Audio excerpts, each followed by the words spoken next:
and even if I think it sucks, I won't say it sucks. I'll say, I love that shit. Best song I ever heard in my life. So pretty all right. That's a good one. Next one. What's the next one? So what is the album art about on Living Hell?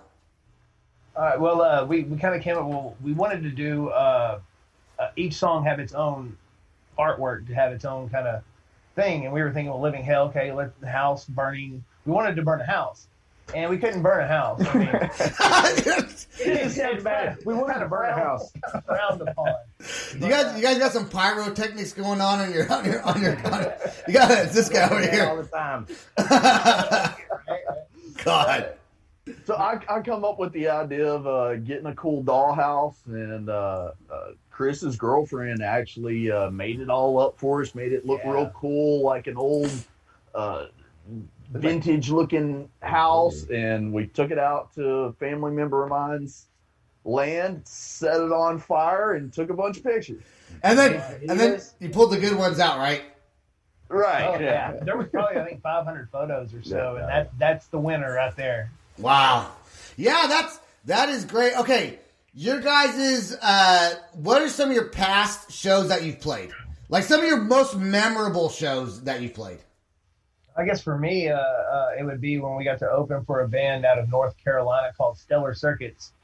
I've been a fan of theirs for over a year, and they were finally coming to Texas, and I heard Wind through a buddy of mine and asked if he could get us on the bill, and he actually got us on the bill. So when I talked to him and told him, hey, yeah, man, I'm going to be there. My band gets to open for y'all. So it was really cool to get to meet them, and they watched us jam. They jammed out the whole time, and yeah, super cool guys. Yeah, awesome, dude. Cool. Great band. If you haven't heard them, check them out. Stellar Circuits. So you guys, that's one of my highlights. You guys don't have a management team then, huh? No. We manage ourselves. We're fully independent DIY. Are you looking to get managed ever? Or are you just gonna try to just ride the fucking train until? Yeah, we have full-time jobs. This is a great hobby. I love playing music. If it ever went anywhere, it'd be great. But we're not. We're just having fun with it right now and seeing where it goes. You know, where it takes is cool, but right now we're not focused on that. We're focused on jamming and writing new stuff together. That's also, I said before we played the last song that we're going to talk about the unboxing, and I fucking totally forgot about it. So we're going to talk about it after we play Darkening. Darkening, right? Is this your newest single released? Darkening was the one released in the beginning of October. So it was the one right before the last one. It was the third single. Third single. Which one was the last one released? The very last one we ended up releasing Portrayed Belief last. We're going to play Darkening right now with Perceived. Let's go.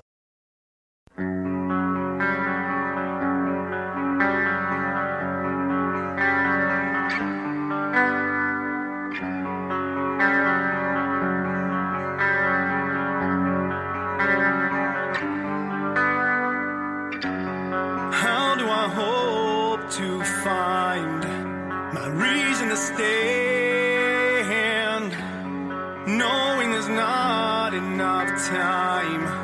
The lines in the sand, I'm falling apart, I'm losing my way. I can't end this misery. Forced in the dark, I'm hiding away, trapped in the pouring rain.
So what is it like to have to? I'm making you guys hear a song you've heard like probably 30 million times. When you guys hear it again, what's it like to hear it again after probably not listening to it for however long you haven't listened to it? It's good to be able to listen to it and not cringe and think, hey, you know what? That's pretty good, man. That's a good performance. It sounds good. I can hear everything. So it's pleasant. If we're together, we usually end up complimenting each other. Like, man, I really love that one role you do. That's good. That's a good sign. Yeah, it is. I hate listening to my podcast. I listen to it to edit it, and then I might listen to the final one, but I don't even like my voice. I think my voice is, for me personally, it's hard to hear yourself talk. For you as a singer, though, it's probably a little bit different than talking. I hate my voice. I hate hearing my talking voice. I've noticed when I watch these podcasts and stuff back, and I listen to myself talk, it's kind of. I sound like that, but when I hear myself singing, I guess I've just accepted that's how I sound. but talking, I don't hear myself a lot. So who does what in the band altogether? I want to know. There's a three-piece band. So who does what in the group? Charlie does guitars, Kevin does bass and backup vocals, and I do drums and vocals. Okay, so how hard is it to drum and play the vocals? He's a magician. He's a wizard. Easy, it just kind of comes naturally. I've been doing it since I was a little kid, so I'm kind of lucky with that. Is that hard to do live, or you just kind of when you record though, you do the drums separately and then you get on the microphone, right? Yeah, we do them separate just so you can get the absolute best take of both. Plus, of course, whenever you do vocals, you don't want to have the drums coming in the mic, and you want to be in like your closet or a secluded area or something where you can muffle the vocals. But I have to say, he does amazing live. Like you can't tell that the singer is back behind a set of drums. He's never out of breath. It's pretty amazing, if you ask me. Yeah, that is absolutely. I did see that you were the drummer and the vocalist, and that was a question. I'm happy you brought that up. The first band I was ever in, I was drumming and screaming in, which was a horrible idea. And it sounded like we were like telling our parents, check us out. And I was like just screaming out top of my lungs. I didn't even know what I was talking about. But I guess if you practice it long enough, it winds up working out. Yeah, that's pretty much it. Like I said, I've done it since I was a little kid. So I just once I get back there, it's kind of get in the zone and it just kind of happens. There's definitely no thinking involved. It just kind of goes once you set it in motion. So the unboxing of the CDs. So you obviously knew what the album cover looked like and all that stuff before you got the CDs. Yeah. But you open. How many CDs did you have? In that box, has 160 in that box. We actually ordered 500 copies of our CDs, so that's like it.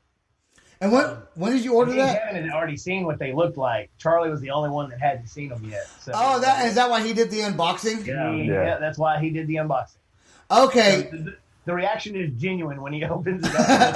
That was the first time he ever. And I forgot that we were like recording. I'm like just looking at it. Charlie, moving along with it. So did you guys? When did you order those CDs? Or when did they come in? I guess I should say. They came in September because we wanted to make sure we had them before the release date in October, and we were trying to get them before.